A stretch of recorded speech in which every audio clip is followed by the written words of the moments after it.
Suasana sore di asrama siswa, Raka baru datang membawa koper.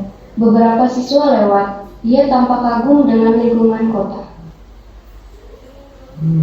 Suasananya bagus juga ya buat biasanya. Terus juga penuh dengan orang ambisi. Terus juga dipenuhi sama orang penuh ambisi, sibuk. Aku cocok kira-kira di sini. Boleh aja deh cocok. Ponselnya bergetar. Panggilan video dari Dira.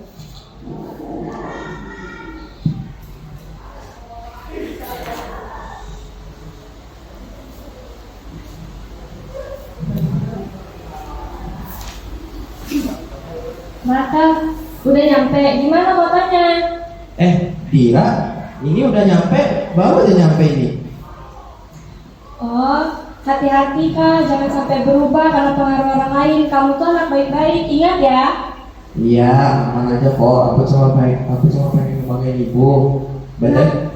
Nah gitu dong, kalau ada apa-apa cerita sama aku ya. Iya. Oke. Sambungan berakhir. Raka meletakkan koper dan duduk. Keira dan Naya lewat. Naya pergi. Raka menatap ke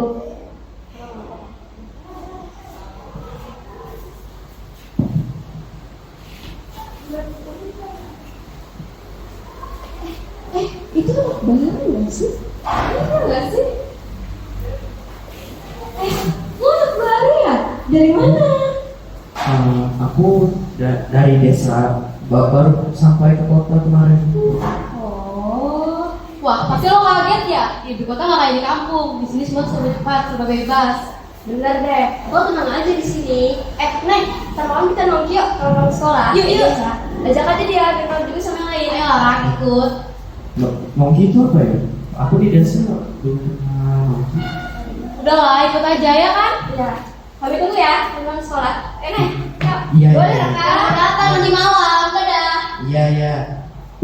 Keira dan Naya lewat. Keira dan Naya pergi. Raka menatap keluar jendela.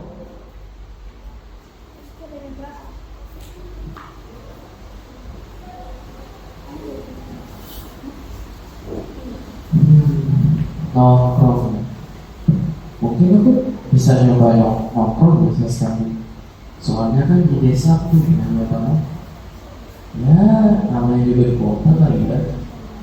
Coba-coba deh, siapa tahu deh. Malam hari di taman belakang sekolah, Keira, Naya dan beberapa siswa lain duduk melihat.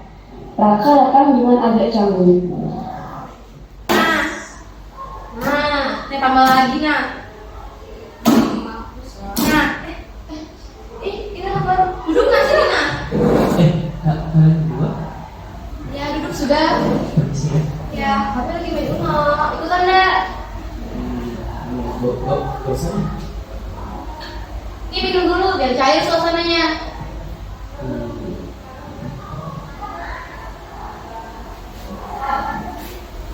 Di sini bebas kan? Kalau tiap malam, kadang kami bolos juga. Hidupku nggak harus terus-terus lah. Bener, kalau lo menjadi keren kayak anak-anak kota lainnya, lo nggak usah ikut peraturan. Bener tuh.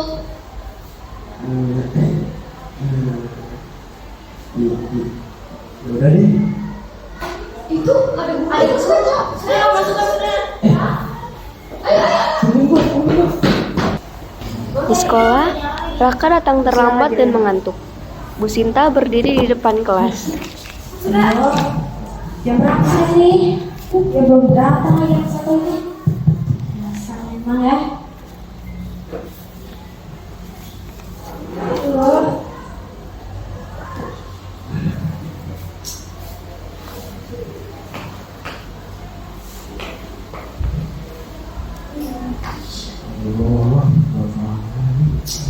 Ini dia. Bu Sinta? Ini jam berapa? Jam berapa sih Bu? Lagi? Jam berapa? Jam 8. Jam 8 ya. Masuknya jam berapa saya tanya? 7.15. 7.15. Terus kamu bilang ini jam 8. Iya. Dari mana aja kamu? Kamu Dari mana? baru bangun sekarang. Baru bangun ya. Baru bangun. Emang tugasmu tuh sebenarnya apa sih? Setahu saya kan tuh gak ada tugas. Kenapa kamu mau bangun jam segini? Saya tanya. Nggak tahu. Kamu tuh sebenarnya ke kota mau ngapain? Saya tanya. Kamu tuh ya udah sering bolos, ulangan harian gak ada. Kamu tuh masa depanmu tuh mau jadi apa sih? Kurang tahu sih. Kurang tahu ya memang anak satunya. Kamu tuh sekali lagi saya lihat kayak gitu, kamu mau saya DO? Nggak mau. Gak mau. Mulai besok, kalau misalkan masih telat, besok itu pun saya DO kamu dari sekolah. Nggak mau. Kamu tuh hari ini saya hukum ya? Hah? Karena kamu udah telat berarti. Kamu tuh lihat ini catatan kamu nih udah banyak banget udah telat, bolos. Poin kamu tuh banyak. Nanti datain saya berapa? Solusi apa sih? Kamu aja. Malam hari di asrama, Raka sendirian. Tak lama, ponselnya berdering, panggilan dari ibu.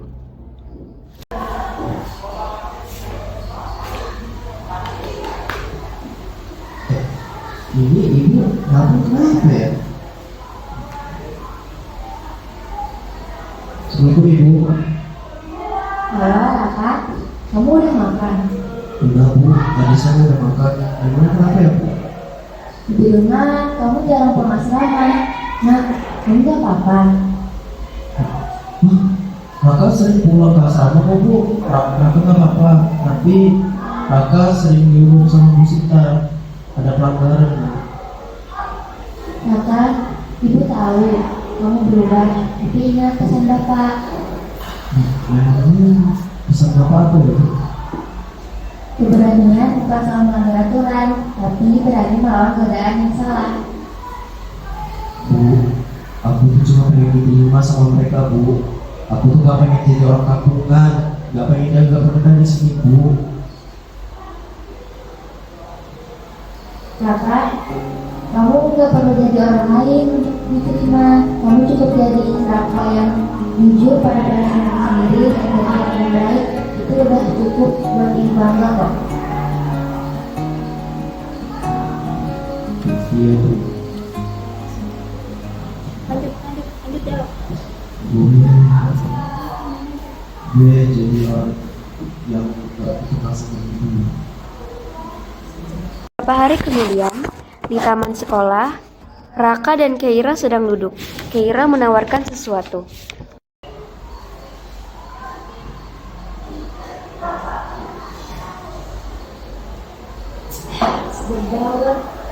Mau nggak? Apa itu? Udah, ini udah. Oh, makasih ya. Makasih ya. Ya udah lah, kayaknya gak usah kebangetan, ini udah keterlaluan. Lah, apa sih, Lai? Lo kenapa jadi so suci sekarang? Gue cuma gak mau nyari orang kayak gue dulu.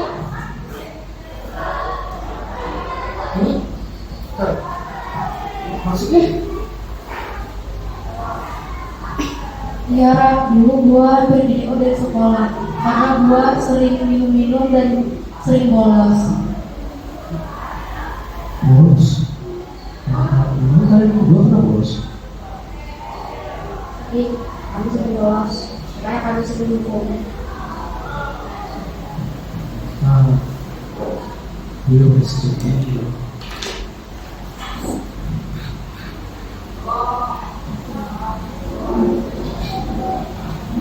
Bu Sinta lewat dari kejauhan, melihat mereka, lalu pergi dengan tatapan kecewa.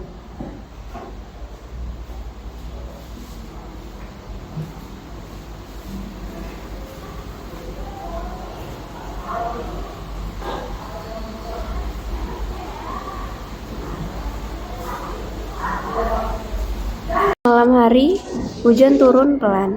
Raka duduk sendirian di taman, basah kuyup. Naya datang dengan payung. Waduh, kamu diterima sama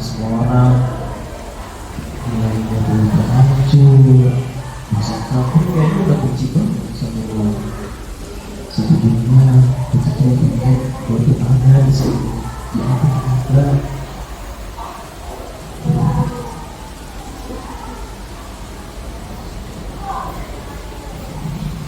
Lohan, ngapain di sini? Aku nyari kamu dari tadi. Kamu ngapain?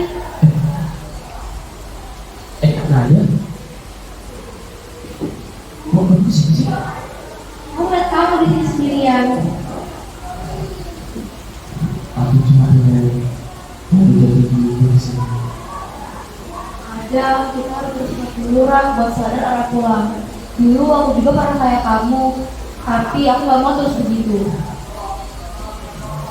Ya udah, yuk kita berubah ke rumah. Yuk, mulai besok kita berubah, kita ngomong ke Bu Sinta. Yuk. Yuk. Di ruang BK, Raka dan Naya berdiri di depan Bu Sinta. Bu Sinta menepuk bahu mereka dengan lembut. Permisi, Bu. Kami berdua cuma ingin minta maaf apa yang telah kami lakukan sebelumnya. Maaf, kami itu dulu banyak bolos, banyak kami hancur, dan sebagainya, Bu. Iya Bu, saya juga minta maaf Bu.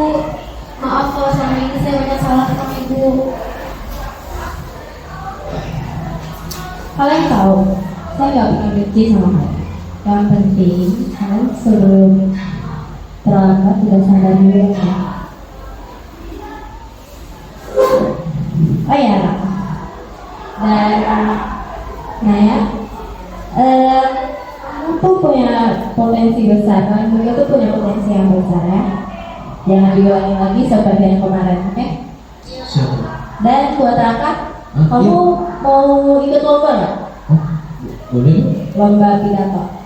Boleh, boleh. Sepertinya acaranya 3 hari ke depan ataupun saya nanti lanjut jadwalnya baru saya infoin ke kamu ya. Ini siapa? Oke. Ayo.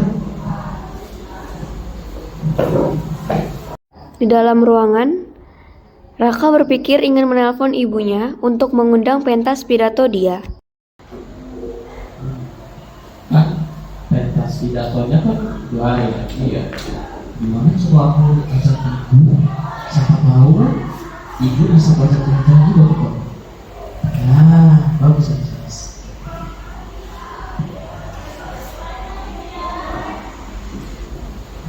Assalamualaikum Ibu.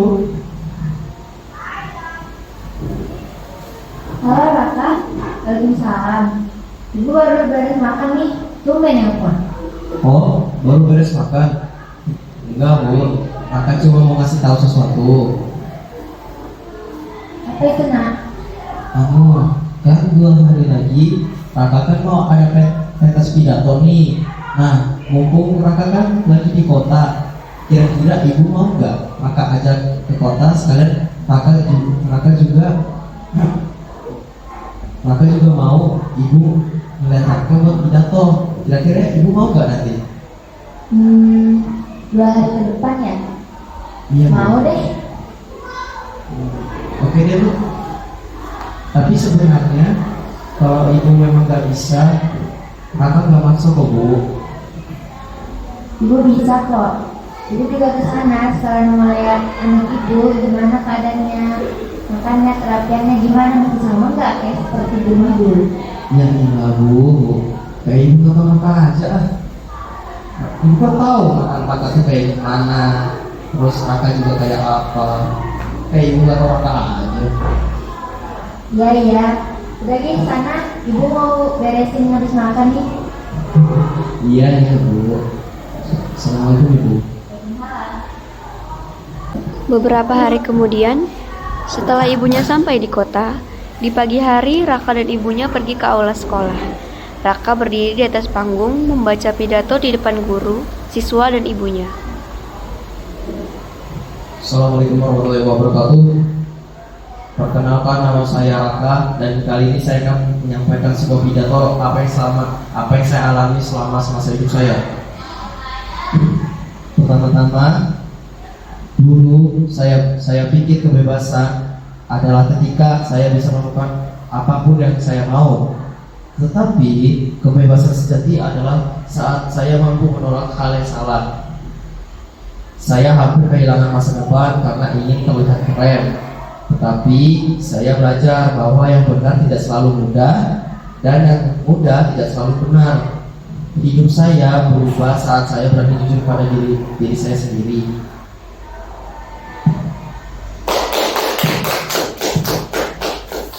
Raka turun dari panggung dan melihat ibunya. Tetapi Raka bingung, siapa wanita yang di samping ibunya itu? Tak lama, Raka menghampiri ibunya dari kejauhan. Dan wanita itu melihat Raka, lalu dia lari dari kejauhan. Dira, kok kamu sini sih? Ya aku kan kesini mau lihat sahabat aku yang sekarang di kota. Karena selama di kota nggak pernah ngabarin aku. Maaf ya, aku lagi banyak tugas banget sih di sekolah, jadi aja sih kalau nggak bisa ngabarin kamu. Oke. Tapi Bu, kok Ibu bisa ajak dia sih? Iya, ibu ngajak dia supaya nggak sendirian aja datengin kamu ke kota. Iya, ini makasih. Ira melihat Raka dan menegurnya. Raka, tunggu. Kay, kok kamu di sini sih? Gue mau minta maaf sama lo. Gue pikir gue bantu lo. Ternyata gue malah nyeret lo ke jalan yang gak benar. Enggak apa-apa kok. Kamu sudah memaafkan dan juga gak ada kata terlambat kok untuk berubah. Aku juga mau bersarat. Aku capek pura-pura kuat. Bisa.